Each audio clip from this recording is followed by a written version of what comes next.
economic, values and everything. So can I do a counter argument to what you just said? Exactly. One of the stories that the girl absolutely admired her sharing was marriage. That doesn't come from Islam. That comes from our Sudanese tradition that you should only marry another Sudanese man. And I thought she was absolutely brave for speaking about that so openly and honestly. How did you guys feel about that when she brought that up? That topic of, you're forcing me to marry another Sudanese man. I would love to, but there's not enough around. Should I not get married, or what should I do? How did that make you feel? هتكلم بالعربي برضو؟ Yes. And how he can transfer for them again. بالنسبة لحتة الزواج سوري. بالنسبة لموضوع الزواج ده الحقيقة احنا عندنا كذا مشكلة. أول مشكلة إن احنا دايما بنركز، يعني ممكن أكون أنا مقتنعة إن عادي بنتي تتزوج زول ما سوداني، لكن بعاين بشوف المجتمع حيقول شنو، بخاف من حتة حيقولوا علينا شنو. يعني ممكن أنا أكون مقتنعة، لكن مشكلة والحاجة اللي المفروض الواحد يغيرها صراحة عن قناعة إن إحنا ما نعاين للناس حتقول شنو. الشيء الصح الواحد يعمله، أو شيء لو وما كل سوداني شرط بيكون كويس، ممكن يكون سوداني وما كويس، ممكن يكون أمريكي أحسن منه. أنا بس بيهمني يكون مسلم. ودايما عندي بناتي وريم ممكن أيوش يعني نتكلم في الموضوع ده، بيناقشوني ليه ما نتزوج سوداني يعني أمريكي ونحن قاعدين هنا في أمريكا، فما قادرين يتفهموا الحتة دي يعني.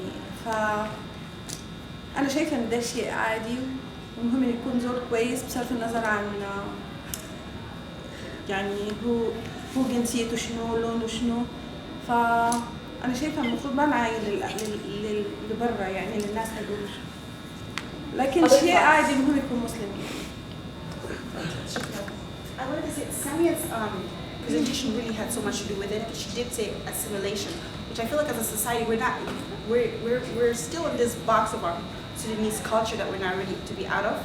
If someone else, for example, was to be with someone else who's non-Sudanese, the perception of the society really matters, and it kind of affects our family. For the parents to be okay for you to marry that non-Sudanese person and so forth. So the perception, I think, and how people are going to talk and how we're going to be perceived is really important, and it really affects us really much. That we're assimilating slowly, just as she said, very slowly, not to the speed that you would expect for it to be. But it's, to the general view, I think we're assimilating very fine. But again, when it comes to us verging out, it's family plans, as you said, as you guys mentioned, which I completely agree. But that my plan as an individual, as an independent Nancy, that's not yet there. So we have to kind of explore that. So final thoughts. Who's got something that they want to share? I'd love to hear from people that have not spoken yet. Give me one thing that you've taken out of this so far, or give me one reason for you to come back again. I'd love to even hear from is it Mohammed? Mohammed's back there. I'd love to hear your thoughts. اوكي كده يشوف واحد ثاني تعليمات. خلاص. Okay. So let's get one final thought. Something that you got out of this, or a reason, or just a final point that you want to make to people about what you've learned here. People that haven't spoken yet. I'll say one thing. I think when the talk came up about business ownership and why we have roadblocks to that happening more often, he said that our one issue is networking, and I disagree with that. I think our issue, and I've discussed this with a lot of people in our community, is that we don't take risks. As Sudanese, we are inherently risk averse, and I think that shows up in our parents, in small things, whether it be business or even the issue of marriage, is because we don't want to take that risk of being the first family for them to marry somebody outside of their country or culture. I remember there was a wedding in Dallas, Texas recently, where a young woman married a Persian man. She's from Sudan, he's from Iran, but they're both Muslims.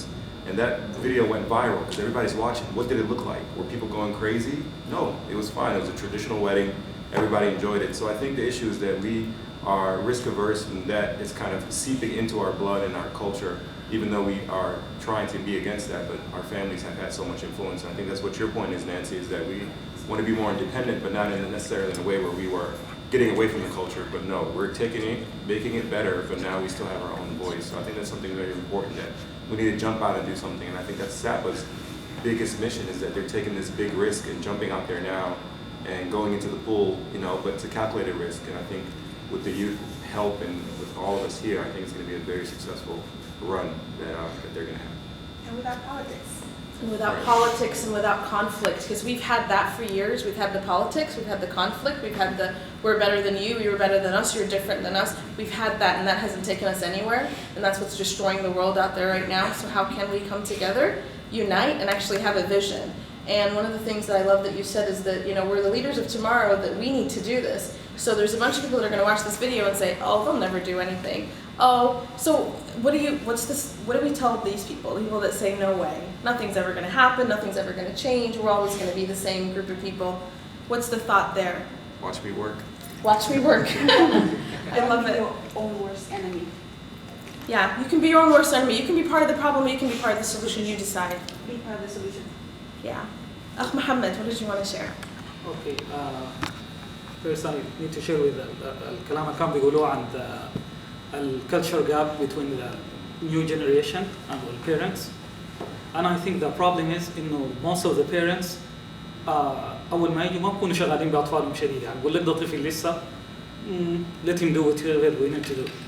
لكن لما يبقى الطفل كبير like 17 years old يا دوب حتى تيجي تتكلم معاه دي بتبقى صعبة شوية بعد ذاك يعني.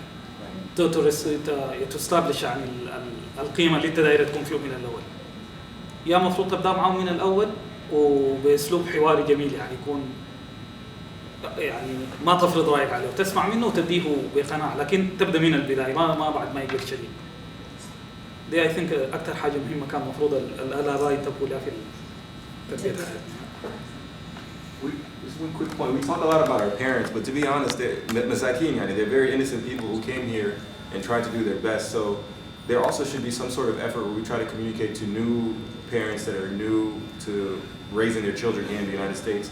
What are some basics? You know, you should go to your kids' PTA meetings, or, you know, I played, I think, 4 sports in high school, and my parents never came to 1 game. I don't take it against them, you know, that's something that's normal. Even though Bobby and Joe and everybody else's parents were in the stands, mine weren't.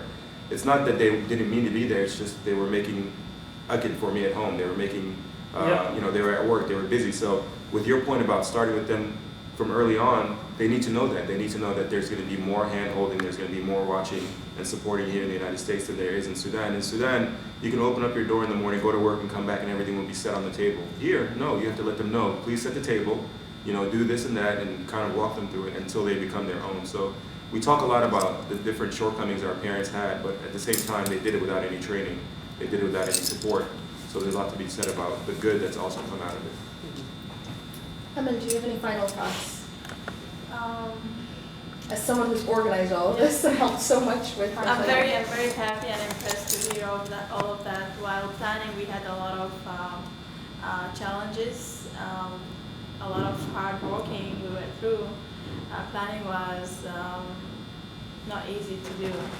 All the way through, I had a lot of people who was trying to discourage us, a lot of negative people, and none of us listened, none of us stopped and thought for a second what's the other cause from here and there.